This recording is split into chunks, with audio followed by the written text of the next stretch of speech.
Aappii Suuscoom amma dura akka maallaqa isinii kafaluuf irra deddeebiidhaan isinii himeen ture. Garuu aappii Suuscoom amma dhibbatti akka maallaqa kafalu qulqulleeffadheen jira. Kottaatti dhiyaadha. Akkamitti akka irraa fayyadamuu dandeessan isin garsiisa. Na faana tura.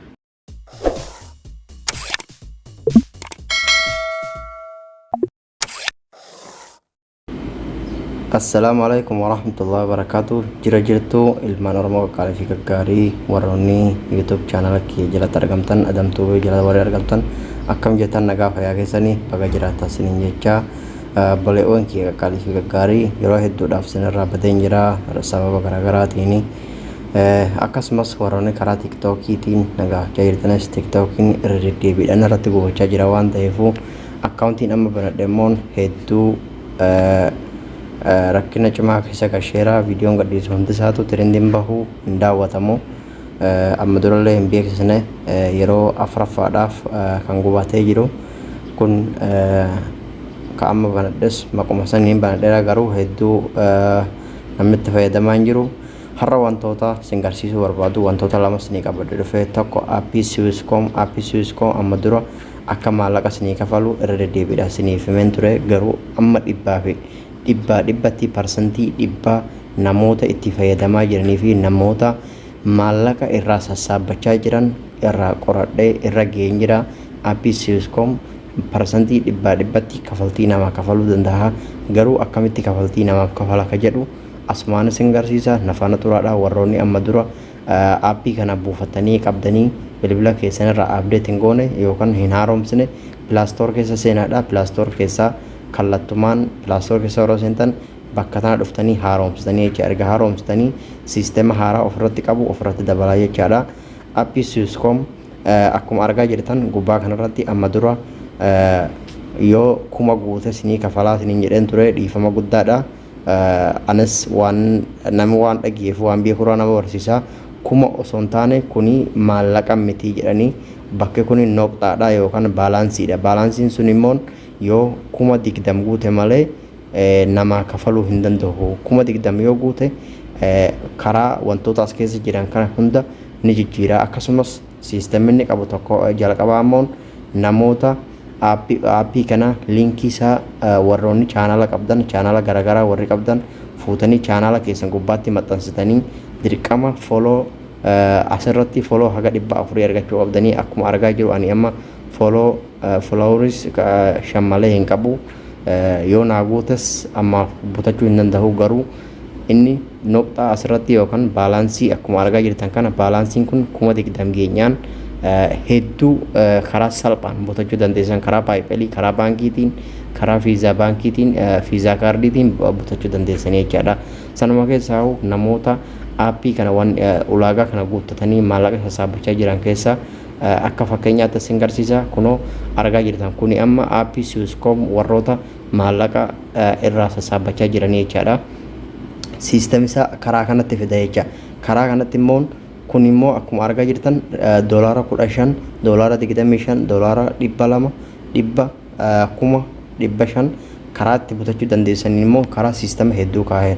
Liinkii kana yoo isin aappii kana liinkii isaa kooppii gootanii chaanala keessan gubbaatti maxxansitan namoonni yoo liinkii sanarra cuqaasanii seenan namoota saniis bu'aa buusa isinillee bu'aa buusa. Yoo namni 100 aappii kana liinkii sanarra cuqaasee download godhate doolaara guyyuutti $25 butachuu dandeessanii. Sanii olittis namni haga nama 500 yoo ta'e doolaara asitti $200 butachuu dandeessanii. Fakkeenyaaf doolaara hundinuu ulaagaa kaaheera jechaadha. $200 butachuudhaaf dirqama nama 492 aappii kana download yoo godhate jechaadha. Guyyatti $100 butachuudhaaf namoota 185 yoo aappii kana liinkii sanarra cuqaasanii download godhatan akkasuma bu'aa isinii buusa jedha. Ulaagaan as jala maxxansee jira. Kunoo kallattii karaa kanaan butachuu danda'ama jechaadha. Karaa paayipeliitii fi karaa fiizaa kaardiitiin karaa salphaadhaan jecha namoota kana parsantii dhibbatti irratti irra gahee mirkaneeffadhe keessaati jechaadha. Aappiin kun akka waan namaa kafalu karaa kanaan irraa hubadhe jechaadha. Ani amma gama kiyyaan liinkii isaa TikTokii kiyyaa jalatti maxxanseen jira.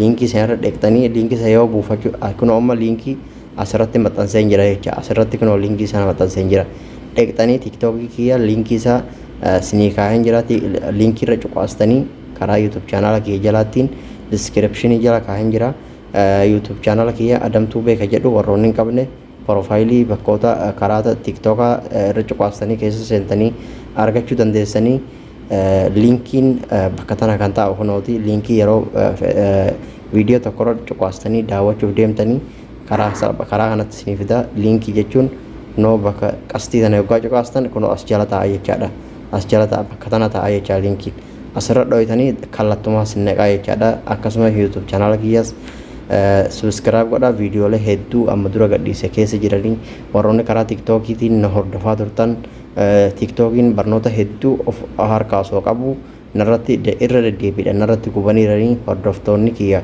10,000 darbaa hin jiranii 10,000 15,000 osoo hin dabarre narratti gubaa jiranii chaanaalli takka yoo gadi hin dhaabanne dafanii namarra gubuu danda'a waan ta'eefu akkasumas immoo Oromoon kanarratti dadhabina cimaa waan qabnuuf kan dafanii nurratti gubanii barnoonni kiyya kalammataadha bilbila keessan irratti wantoota lama waan isin barachuu qabdan keessaa tokko bilbilli keessan yoo rabbiin qaddaree hattuun isin jalaa fuudhe lokeeshiniin bilbila keessanii hattaa bilbilli keessan yoo hidhamellee dafee bakka bilbilli keessan jiru argachuu karaa salphaan akka dandeessan isin garsiisa jecha asuma siitingii keessa seentanii karaa salphaadhaan asuma siitingii keessa seentanii siitingii kinoo profaayilii bakka iimeelaa fi iimeela keessan qabdan gubbaatti yeroo cuqaaftan karaa kanatti isinii fida yeroo akkanatti isinii fide as karaa gadii kanatti as dhuftanii arma gaditti ol buttanii bakka tanarratti jechaadha kunoo waggaa ol buttan noo bakka tanarratti asirra seentan jechaadha asirra waggaa seentan karaa kanaan isinii fida karaa kana yeroo isinii baase wantoota lama as jala jiran kana liinkoota kana lamaan bantanii dhiistan jecha keessan amma yoo banaa ta'e yoo keessan banaa ta'u akkasuma dhiistanii ka gubbaana cuftanii ka jalaa kana lamaan banaa dhiistan jecha ka irraa kun lokeeshiniidha jechaadha ka jalaa immoo yoo bilbilli keessan cufamellee akka lokeeshiniin dalagu godha jecha lokeeshiniin abbaan fedhe bilbila keessa yoo bakka fedhe hin dhaqe jala dheeytanii bilbila keessa san irraa baafachuu dandeessan isiniin jedha barnoonni kiyya har'aa kanuma haga dhufuun kan walitti deebinutti Assalamualaikum warahmatullahi wabarakatuh. Video kiyya sanatti like share subscribe gochuun dagatinaadha akkasumas TikTokii fi linkii jalatti isinii maxxansaa irratti cuqaasaadha dhaqaa follow gochuudhaan karaa saniinis na daawwadhaa barnoota karaa TikTokiin jiru isiniif hin gadhiisa. Assalamualaikum.